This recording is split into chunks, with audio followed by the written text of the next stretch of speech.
Welcome to another week of the Commissioner's Corner. I think we're in week 13 or 14 or something like that, which is crazy to think we've already had that many weeks of hockey. But I'm so happy to be joined today by the Badger, Grace Bowlby, the captain, joining us from Madison today. Grace, how are you? I'm good. How are you? I'm good. I'm excited to talk with you about the past, the present, the future, all of that good stuff. So we'll get right into it as you are preparing for a big weekend. So I'm really just curious. It's been a pretty interesting couple of years, if we would say so. So you all win the 2019 national championship.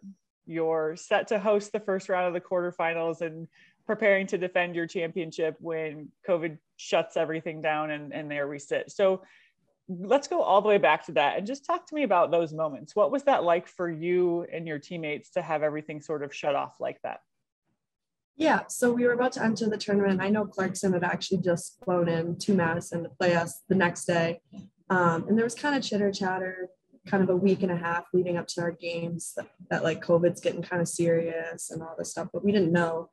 And then the day before the game, coach brought us in the locker room and told us that it was out of our control, but things were cut off. And I mean, it was just devastating for me and for the whole team. Obviously those seniors that year, just heartbreaking. So I mean, we took the day and the next few weeks just to kind of have fun with each other and kind of take all in like the year and all that stuff. But yeah, it sucked to get cut short. I think we had a special group that year. Yeah, certainly. I mean, I look back, first of all, it feels kind of like forever ago at this point, doesn't it? I mean, we've been through so much from then, but to think back to that and think that, you know, we played our championship and then 4 days later, our championship is in the WCHA. And, you know, we've got 3 teams ready to play in the quarterfinals. And then for it to just end, it was such an empty feeling for all of us, I think, but I had to have been so much more unique for you and your teammates, specifically those seniors who that was it. So how do you think, you know, what message did they give the team in that moment? And how do you think that they handled it?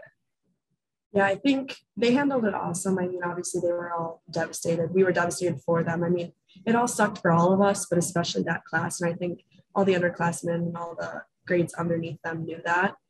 So we took that time to kind of celebrate them and their accomplishments in their careers.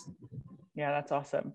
So then we fast forward a little bit and we, you know, go through a lot. We pause the start of our season. We work really hard to figure out how to get back on the ice. And then we do. And your team had a little bit of a roller coaster last year in terms of just, you know, being able to stay healthy and stay on the ice. But at the end, it culminates right back where you wanted to be, which was in Erie on the ice with the championship. So what were your emotions like in that moment? Yeah, in the championship? Yeah. Yeah, I mean, that feeling of winning and all your hard work paying off is something that's indescribable. Obviously, I won it in 2019 and 2021, and both were incredible, but 2021 was a little more surreal. I think we went through a little bit more of uncontrolled adversity from the outside that, you know, no one has really gone through. So that obviously made things a little more difficult. But I mean, the hard work's still the same. The effort you put in is still the same. And that celebration and that feeling, the victory feeling, is something that is indescribable and something that, like, honestly, as a fifth year, you chase. That's why you come back. Yeah, so that was a good segue because that's what I was going to ask you. So obviously COVID did bring about the opportunity for your fifth year, which is, you know, if we're going to take some positives, we'll take that one. Was that a hard decision for you to come back for a fifth year, or did you know right away that that was something you wanted to do? I think I knew that I'd regret it if I didn't do it. So honestly, it wasn't the most difficult decision. I did sit on it for a little bit, but at the end of the day, I knew, looking back, I'd completely regret it, especially if my whole class stayed. So I just would have felt left out. And you all stayed with the goal of chasing what would be 3 in a row, 3 in a row with the asterisk, right? Yes. Yeah. So we'll have to see how that plays out. But having been there with you all in Erie, albeit a little bit distanced in a mask, but I just remember looking at you all and feeling so much pride and also just so much relief that, you know, we got to that point. I'll never forget the morning of the national championship, sending a note to my colleagues and saying, we did it. We're going to have a national championship game today, which is something that we didn't, you know, think was going to happen. So emotions were certainly high. And I'm excited to see that you all have a chance to chase it again this year. So for the second year now, you're wearing the C as a captain at, predominantly the best women's college hockey institution in the country. So what does that mean to you to know that you'll go down in history as the 2-time captain of the Badgers? Yeah, I mean, it means a lot. It's something that's super special to me. I mean, just being able to lead a special group of girls this year and last year, I mean, it's a privilege every day, and it's something that I don't take lightly. And yeah, it means a lot to me. Do you feel like this year, because this is really it, and because you've had this special opportunity to come back, is it different for you this year? It is a little bit. I'm just trying to take in every last moment. It goes by way faster than, every year it goes by way faster than you think it will. And just every game, every practice, even every lift, just trying to have the most fun and most out of my time here. It's funny, right? When you start, I'm sure there was a senior or someone older than you that said, just enjoy every moment because it goes by so fast. And, as a freshman and sophomore, it doesn't resonate the same, does it? Now it definitely feels different, I'm sure. Yes, for sure. So here we go. This weekend, the first weekend of the border battle. You guys are ranked number 1, undefeated. Minnesota comes in at number 3. It's not like we have to hype the battle up at all. It is kind of the heated rivalry in the league. So what's practice been like this week? Yeah, I think everyone's super excited. This is one of the weekends we always look forward to. The border battle's such a huge and competitive game every year, and especially at LeBron when our fans bring that energy. It's something super special, and it's my last one on LeBron Arena. So super excited. I think that kind of resonates down. Everyone's super energetic and super excited, to get going on Friday night. A little extra pep in the step this week. What do you think will be the keys to a successful weekend?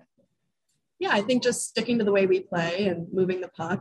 I think we're a very skilled team, and obviously Minnesota is as well, and that's why it's so fun to play them. It's very highly competitive, highly skilled game, and I think sticking to what we do best and communicating and just bringing the best effort we can forward is what we can do. The Edina hockey player, Edina, Minnesota, crosses the border and is part of the border battle on the opposing side, if you will. So what is the rivalry? It's just, got to be unique for you. What's the rivalry like for you? Yeah, it's awesome. Just being a part of it. Obviously from Minnesota, I played with a lot of those girls in high school hockey or with or against. So I'm pretty familiar with a lot of them. It's super fun. It's always highly competitive from both sides. I think I'm on the better side, but I grew up being a Badger fan. So, obviously coming here, it's something super special. I watched those competitive games for as long as I can remember. And it's just always been super highly paced and competitive games, very back and forth through the years, always a good game. I feel like this game or this weekend is circled on a lot of people's calendars every year because you just know what to expect, right? We know it's going to be 2 hard fought, really good hockey games. And from a fan's perspective, that's what everyone's looking for. So you alluded to it a little bit that you grew up as a Badger fan. So I want you to take us back a little bit. Tell us about your family and, why you were a Badger fan and then what ultimately led you to Wisconsin. Yeah, so I have an older brother and then 2 younger sisters, but my dad went to school at UW Madison. So kind of growing up, all of us were Badger fans. My dad would bring us and we'd go to Camp Randall and watch some football games and the Cole Center and watch the women's hockey games back when they played at the Cole Center. So I've always it's been my dream to play here. So when the opportunity arose, I couldn't say no. Yeah, just took it as fast as you could, right? Mm-hmm. So it's just so interesting to me because I talk to a lot of players, right, who are from Minnesota and they just grew up seemingly wanting to be a Gopher. So it's so ironic that you grew up in Minnesota but wanting to be a Badger. It's so exciting for you that it worked out the way that it did. Me too. So tell me about Grace. What's your major? What's life after this 5th year going to look like for you? What's next? Yeah, so I'm a finance major, and then with my 5th year, I'm finishing out all the pre-med requirements, kind of on top of it. And then next year, I have a few offers to join the workforce. So we'll see where that takes me as well. Hockey in your future beyond college hockey? I think this is probably my last year of hockey. So really? Another important piece of why I'm just trying to take everything in. Soak it all in. Well, good for you. No matter what decisions you make, you're going to be awesome. And regardless of any of it, just definitely keep soaking it all in. That's what's the most important. Yeah. All right. We're going to do a little get to know Grace, a little speed round. Okay. You ready? Everyone always gets a little nervous on me. Don't get nervous. It's pretty easy. I promise. Okay. You ready? Yes. Sweater or hoodie? Hoodie. Phone call or text? Text. Card game or board game? Ooh. Card games. It's funny that one was hard. Starbucks or Caribou? Starbucks. What do you get at Starbucks? I either get a cold brew or I get just a vanilla latte. I'm telling you, after all of these, like if Starbucks or Caribou weren't trying to get you all as NIL athletes, because everyone's like got their own drink, I think you're all ambassadors. Yes. Oceans or mountains? Oceans. Pen or pencil? Pen. Pen, says the finance major. It's bold, Grace. Okay, so when you're at the movies, are you a popcorn or candy person? Oh, both. But I'll go with candy. I'll go with candy. You're the third person to say, oh, both. I clearly have to adjust that question. Passenger or driver? Passenger. Okay. Not a good driver. Person. You're not a driver? You prefer not to be the driver? Not so the best driver. Uber in your future. Morning person or night owl? Night owl. Dinner or dessert? Dinner. Way to think about that one too. Okay. Yeah.